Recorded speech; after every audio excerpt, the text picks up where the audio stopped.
New Jersey, northwestern Morris County in northern New Jersey, southwestern Sussex County in northwestern New Jersey, Warren County in northwestern New Jersey, northeastern Northampton County in eastern Pennsylvania, until 7 p.m. At 6:16 p.m., a severe thunderstorm was located over Oxford, or 16 miles northeast of Easton, moving northeast at 25 miles per hour.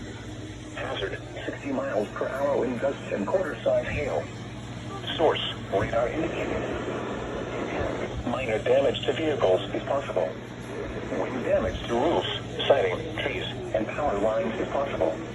Locations impacted include Newton, Hokanakon, Town, Washington, Blairstown, Mount Arlington, Franklin, Cecil, Call, Belvedere, Oxford, Ogdensburg, Hope, Glen Gardner, Hampton, East Bangor, Branchville, Andover, Brass Castle, and Lake Mohawk. This includes Interstate 80 in New Jersey between mile markers 2 and 28. For your protection, move to an interior room on the lowest floor of a building. Repeating, a severe thunderstorm warning has been issued until 7 p.m. for the following counties in New Jersey: London, Morris, Sussex and Warren, and Northampton, Pennsylvania.